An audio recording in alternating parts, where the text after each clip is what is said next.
বিকেলের নাস্তায় বা গরম চায়ের সঙ্গে মাত্র কয়েক মিনিটে চটপটা কুরকুরে ও বোনলেস চিকেন দিয়ে ঝটপট তৈরি করে ফেলুন খুবই মজাদার খাবার কুরকুরে চিকেন বা চিকেন কুরকুরে। এই চিকেন কুরকুরে বাড়ির ছোট থেকে বড় সবাই খুবই পছন্দ করবে। ভীষণই ক্রাঞ্চি হয় আর টেস্টিও ফাটাফাটি। রেসিপিটি ভালো লাগলে একটা লাইক কমেন্ট করে আমার পাশে থাকবেন। নমস্কার বন্ধুরা, জয়ীর রান্নাঘরে সবাইকেই স্বাগত।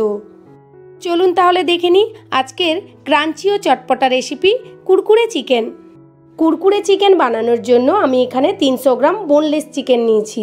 চিকেনটা অবশ্য ব্রেস্টেড চিকেন হলে খুব ভালো হয়। চিকেনগুলোকে আমি আঙুলের মতো সাইজ করে করে কেটে নেব, তবে খুব বেশি মোটা বা খুব বেশি পাতলা করে কাটবো না। এইভাবে আমি কেটে নিচ্ছি চিকেনগুলোকে।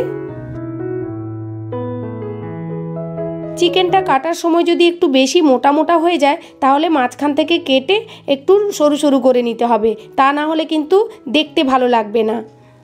সমস্ত চিকেনকে সরু সরু করে কেটে নিয়েছি। এবার চিকেনের গায়ে যে অল্প স্বল্প জল লেগে আছে আমি একটি টিস্যু পেপার দিয়ে মুছে নেব। চিকেন কাটার আগে আমি একবার ধুয়ে জল ঝরিয়ে নিয়েছি। কাটার পর দেখলাম যে চিকেনের গায়ে অল্প স্বল্প জল লেগে আছে, তাই আমি একটি টিস্যু পেপার দিয়ে এইভাবে মুছে নিচ্ছি।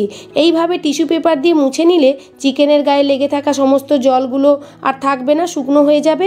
আর এর ফলে মশলাগুলো যখন মাখাবো তখন চিকেনের গায়ে খুব সুন্দর লেগে থাকবে আর চিকেন কুরকুরেটা ভীষণ ক্রাঞ্চিও হবে। চিকেনগুলোকে মুছে নেওয়ার পর নুন, হলুদ গুঁড়ো, লঙ্কা গুঁড়ো, জিরে ধনে গুঁড়ো, গোলমরিচ গুঁড়ো, হাফ চামচ ম্যাগি মশলা, হাফ চামচ আদা বাটা, হাফ চামচ রসুন বাটা, হাফ চামচ ভিনিগার, হাফ চামচ সয়া সস, হাফ চামচ গরম মশলার গুঁড়ো, হাফ চামচ চাট মশলা দিয়ে চিকেনের সঙ্গে ভালো করে মশলাগুলোকে মাখিয়ে নেব। চিকেনের মধ্যে সমস্ত মশলাকে ভালো করে মাখিয়ে নেওয়ার পর একটি বোলের মধ্যে চিকেনগুলোকে রেখে ফ্রিজের মধ্যে আধ ঘন্টা ম্যারিনেশনের জন্য রেখে দেব। আমি এখানে 300 গ্রাম চিকেনের জন্য দুটো 5 টাকার একটি 10 টাকার কুরকুরে প্যাকেট নিয়েছি। প্যাকেটগুলোকে কেটে কুরকুরেগুলোকে একটি প্লেটের মধ্যে ঢেলে নিচ্ছি।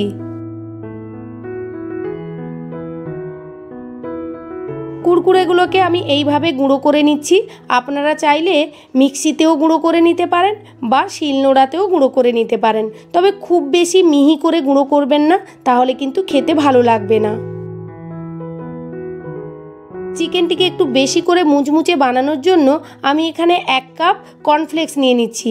কর্নফ্লেক্সটিকেও আমি গুঁড়ো করে নিচ্ছি, তবে খুব বেশি কিন্তু মিহি করে গুঁড়ো করব না, এইভাবে গুঁড়ো করে নিলাম। এবার আমি ওই কুরকুরের সঙ্গে কর্নফ্লেক্সটিকে মিশিয়ে দিলাম। আধ ঘন্টা পর চিকেনগুলোকে ফ্রিজ থেকে বের করে নিয়ে এসে একটি আধখানা লেবুর রস ও একটি ছোট সাইজের ডিমকে ফেটিয়ে চিকেনের মধ্যে দিয়ে ভালো করে মিক্সড করে নেব। চিকেনের সঙ্গে ডিমকে ভালো করে মিক্সড করে নিচ্ছি। এরপর কড়াইতে বেশ অনেকটা পরিমাণ রিফাইন অয়েল দিয়ে দিলাম। গ্যাসের ফ্লেমকে একেবারে হাই করে দিয়ে তেলকে গরম হতে দেব। এদিকে চিকেনগুলোকে কুরকুরে ও কর্নফ্লেক্সের গুঁড়োর মধ্যে দিয়ে কোটিং করে নেব। চিকেনের মধ্যে কর্নফ্লেক্স ও কুরকুরের গুঁড়োকে এইভাবে কোট করে নেওয়ার পর আমি গরম তেলের মধ্যে একে একে ছেড়ে দেব। চিকেনগুলোকে গরম তেলে দেওয়ার সঙ্গে সঙ্গে গ্যাসের ফ্লেমটিকে মিডিয়াম করে দেব, তা না হলে চিকেনগুলো পুড়ে যেতে পারে। আর চিকেনগুলোকে আমি একসঙ্গে ভাজবো না, পরপর দুবার ভাজবো। একবার অর্ধেক ভেজে নেওয়ার পর এই যে তুলে নিলাম, এরপর কিন্তু আমি আর একবার ভেজে নেব। বাকি চিকেনগুলোকে এইভাবে কুরকুরের মধ্যে কোটিং করে নিয়ে ভেজে নেব। সমস্ত চিকেনগুলোকে ভাজা হয়ে গেলে অর্ধেক ভেজে নেওয়া চিকেনগুলোকে কিন্তু আমি আবারই গরম তেলের মধ্যে দিয়ে ভেজে নেব। দুবার চিকেনগুলোকে গরম তেলের মধ্যে ভাজলে ক্রাঞ্চি ভাবটা খুব সুন্দর এসে যাবে আর খেতে ভীষণই টেস্টি লাগবে। এই দেখুন, আমি চিকেনগুলোকে পুরোপুরি ভাজিনি, অর্ধেক ভেজে নেওয়ার পর তুলে নিচ্ছি। মিনিট 2 পর তেলটিকে আবারও ভালো করে গরম করে নেব। তারপর গরম তেলের মধ্যে অর্ধেক ভেজে রাখা চিকেনগুলোকে দিয়ে আবারও ভালোভাবে লাল লাল করে ভেজে তুলে নেব। এইভাবে চিকেনগুলোকে দুবার ভেজে নিলে ভীষণই ক্রাঞ্চি হয় আর খুব টেস্টিও হয়। এই সময় গ্যাসের ফ্লেমকে মিডিয়াম টু হাইতে রাখতে হবে। একেবারে হাইতে রেখে দিলে কিন্তু চিকেনগুলো পুড়ে যাবে।